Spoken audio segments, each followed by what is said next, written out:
Hey, I'm Dr. J. Welcome to my kitchen. Today I'm going to show you a delicious, moist, slow cooker turkey breast. It's so good. You're going to want to make this once a week, I promise. So I just have a 3-pound boneless turkey breast, right? These are great. You can buy them frozen, defrost it in your refrigerator the day before, and they're quick and easy. So I'm just going to put a little bit of olive oil over the top. I love these because they're so versatile, and pretty much everybody loves turkey, right? I'm going to give a little pinch of salt all over the top. And I love doing this in the slow cooker. It comes out really tender and delicious, but it's also easy. I can basically put it in here, forget about it for a few hours. Okay, so this is my own all-purpose spice rub. I use this pretty much on everything. Veggies, potatoes, chicken, fish, all of the above. It's just a regular seasoning, but you can use whatever you like. If you have an all-purpose in your cabinet, feel free. I'm just gonna sprinkle this all over the top. And then I'm just gonna kind of move it around a little bit so it coats all around. Because this is pretty much the only time we're really gonna get to season up our turkey, okay? So I'm gonna flip this around, do the same thing. I'm just gonna give it another pinch of salt. I love turkey. You know, it's funny, I every now and then will have what I call Thanksgiving in July, and we'll kind of do, Eric and I will just have a little mini Thanksgiving feast. But it's great, and I don't know why sometimes we think of it only during the holidays, and it's just so yummy. You don't have to buy the big one, right? So if it's just you and one or two people more, this would be good. Or you could cook 2 of these. You could actually do 2 in the same pot if you wanted to. All right, so we got this all coated. I'm gonna give it just a little turn. And I'm gonna show you how to make this, and then after when it's done, I'm gonna show you how to make a homemade gravy. It's so good. So when it does come with that like gravy packet, honestly, I throw that away. You could use it if you want to, but it's so simple. You'll see how we make it. So make sure you stay tuned because I'm gonna show you at the end how you do a homemade gravy. And you could do this with anything. So you could make, even if the ratios that I'm gonna show you, you could use if you're gonna make a beef stock, anything like that. Okay. So I'm just gonna take the lid off here. I do have half a large onion, and I'm just gonna slice it up. It's not a big deal how you slice it or how you put it in there, because this is gonna get thrown away at the end. This is just gonna flavor our turkey. It's gonna flavor our sauce. That's it. So that's gonna go in. And we're gonna actually make open-faced turkey sandwiches with this, and I'll show you how I do that too. But you could serve this with veggies along the side, a nice salad. Okay. Just putting the turkey in right on top of those onions. It's kind of nestling in on top. I have 1.5 cups chicken broth. Gonna go in. I always have that like stock in a box. It's fabulous. It adds flavor to everything that you make. So I'm a big fan. You can absolutely make your own. I do that. Actually, I've got a great recipe for that. I do it in my Instant Pot. It comes out amazing. And I can show you that. I can share that link for you below, okay? It's so good. And I'll also share a link for my all-purpose seasoning. So that's it. We've got half a large onion. We've got our 3-pound boneless turkey breast that's in the net. I like to leave it in the net because it will hold it intact. If not, it will just kind of all fall apart, which is great because it's gonna come out super delicious. But I want to slice mine up and I want to kind of stay together because I'm gonna make those turkey sandwiches. And we're gonna throw in 1 bay leaf. Okay, 1 bay leaf going in. So this is so simple. Like I said, this is something probably not on a weeknight for me because it's 4 hours. So this is definitely a weekend thing for me. I love it because I can get other things done, right? I can be doing laundry, get my house cleaned, all of that kind of stuff. That's it. We're gonna turn it on low. Gonna set my alarm for 4 hours. We're gonna finish it off. We're gonna make a delicious gravy and we're gonna have dinner on the table. Oh my gosh, y'all. It's been 4 hours and this house smells incredible. I wish you all were here. So I'm gonna get this going. I'm gonna show you how to make a delicious gravy. Look at that steam coming out. And this is so great. Seriously, you're never gonna wanna buy gravy again, I promise you. So I'm gonna take this out. I'm gonna let this cool just a little bit. I'm gonna let this sit for about 20 minutes, 15, 20 minutes. I am gonna take that netting off, but I'm gonna show you what I'm gonna do first. I'm just gonna drain the ingredients right into my measuring cup here. So if I can just burn it myself. There we go.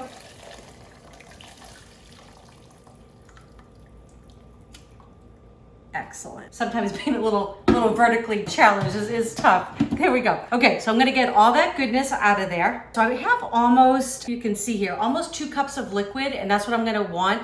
I'm gonna use some store-bought chicken broth, and I'm gonna just fill it up till it equals 2 cups. And then I'm gonna show you how to finish it all up. Amazing. Okay, so it's time to get our gravy going. I have about, let's see, Got about a cup and almost 2 cups of liquid here, right? There's a tiny bit of fat on the top. It's not a big deal. You can actually scoop it off with a spoon, but honestly, there's just not enough there for me to worry about it. But I am gonna fill this up though. I've got some extra chicken broth, and I'm gonna fill this up until it reaches the 2 cup mark. Because that's kind of my measurements. I'm gonna do a 1/4 cup of flour, 1/4 cup of butter. So I wanna make sure we've got all the right measurements in here. Just like that. Okay. Looks good to me.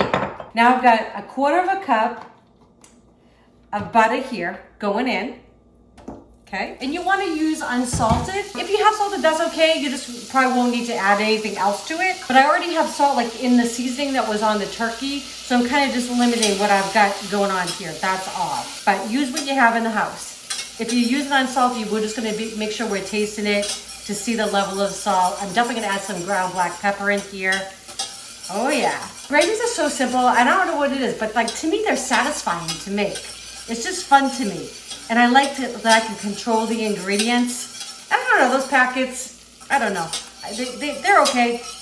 They're good in a pinch, I guess. But we know what we're adding into ours. Okay, butter's all melted. Now this is a 1/4 cup of all-purpose flour, just sprinkling in over the top. Okay. Now this is the important thing. We just want to kind of keep whisking. And this will take about 2 minutes. We just want to get nice and thickened. We don't want to have any lumps in there. No lumpy gravy in this house, right? I don't know. I just think a turkey dinner is just so yummy and it's satisfying. And I just don't think it has to be just at the holidays, right? You saw how simple this was. Put it in your crock pot, get other things done. You could even go to the store and come back and you still got time. I love that. I just want to work it at least a minute. I'm going to go about 2 minutes. Just want to get all that raw flavor, that raw flour flavor cooked out. Okay? So good. And this is great if you're doing this at Thanksgiving with like a big turkey. The same thing. You could use, it's a little bit easier if you have like one of those fat separators. You just kind of pour all the juice in from the turkey, let it sit for a few minutes, and then you just kind of spoon out the juices. And you're going to do the exact same thing. So we kind of helped it along in the slow cooker because I started it out with some onion in there and a little garlic. And I also had like a little bit of the chicken broth in there, right? So if you're doing a turkey, you don't need to do that. You'll get all the drippings that will just go right from that big turkey. All right, so my flour's turned like this light, kind of like almost like peanut butter color. Perfect. So I'm going to slowly add in my broth. And basically just getting it all combined. Yep. Again, we don't want any lumps. And that flour, you just want to make sure, that's why we do that. We separate the liquid, right? You never want to add the flour just into a hot liquid. It'll be all clumpy. So that's where we start with the butter and the flour together. And that creates that roux. And then we can add our hot liquid in and everything is great. The other thing you could do, if you want to do it directly in the pot and you honestly didn't want to go through this step, you could actually just stir together the same amount of cornstarch in cold water. And then you mix that together and that creates what's called a slurry. And then you could add that directly back into your slow cooker. Actually, I'm just gonna pour all that in as I'm chatting away here. Then you would pour that slurry mixture back into the slow cooker. Obviously you take the turkey out, let it rest. And then you would turn your slow cooker on high and let that come to a bubble, because the cornstarch won't thicken your sauce until it actually comes to a boil. That's another way you can do it. I didn't want to because I had those onions and everything in the bottom in there, and I just wanted those to flavor my sauce, but I didn't want to eat them. I wanted my gravy thin. I wanted it smooth. Just gonna let this bubble up for a minute. While that's doing its thing, I'm gonna slice up this turkey, and I'm gonna get it on a little platter here, and we're gonna get this served up. You always want to make sure when you cook your turkey that you want it to cook to 165 degrees internal. Oh my God, this is like butter. Oh my God, I can't wait to eat some of this. My honey's working a little bit later tonight. He's usually here taste testing with me, but he'll be very happy when he comes home. I've made a little side salad for us for tonight, but you could do roasted veggies in the oven, whatever you want to. You can even throw veggies in the last hour, and like an hour before you're gonna take them out. You could throw some carrots in there, some potatoes in there. It'd be delicious. But we're gonna have a salad, and I'm actually gonna make open-faced turkey sandwiches tonight. I make a lot of my own bread. I think you guys know that, but I didn't feel like it. And I just, I bought a nice sourdough loaf at our bakery, and I'm gonna toast that up, and then I'm gonna serve the turkey right over here. Let's get this kind of, because the same thing, I want my gravy to come up to a bubble as well, just like I would if I was doing it with the cornstarch. Let's see if I can do this and make it still look pretty. All right. Oh my gosh, this is gonna be so delicious. Okay. All right, it is kind of falling apart. It's all right. That means it's so tender. So tender. Okay. It's just patience sometimes when you're cooking, right? Everything smells so good. I want to get in there and take a bite, but I gotta be patient because my gravy is not 100% yet. It's looking good, but it still hasn't come up to a bubble. I am gonna give it a taste though. I wanna make sure it's got enough seasoning.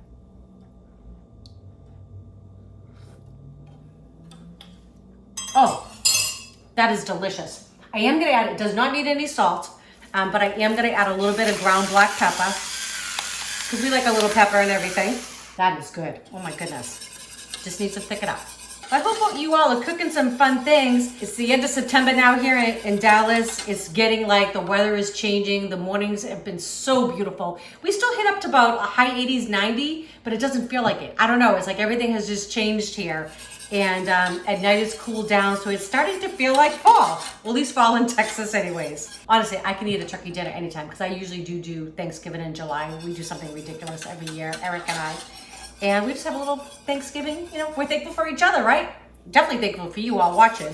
But this time of year, it just makes me think of apple pies and pumpkin pies and all the kind of fun stuff. And so I'm gonna be making an apple spice cake for y'all. I made it the other day, I actually brought it into work. It was a hit. So I think you all will like it too. I made an apple spice cake and I made a brown butter and cream cheese frosting. It came out so yummy. All right, well this smells and looks amazing. I'm just gonna pour my gravy into my little measuring cup here. So good. Perfect consistency. All right. Excellent. All right, well, I've got to give this a taste. I know, I don't think Eric will be upset. Do you think if I take a little bit without him? Gonna pour some gravy right over the top. Oh, that looks amazing. Gonna take just a little piece right here. Just this little end piece. He won't even know. Okay. Oh my God. Oh my God, y'all. That is so delicious. It is so tender, and those flavors are amazing. I'll make sure I give you the recipe for my rub and also my gravy. I hope you guys enjoy this. If you like my videos, please don't forget to share with your friends and family. If you have not subscribed yet, please do. And don't forget to click that bell. That way you know when the next video is coming out. All right, love you all. Happy eating.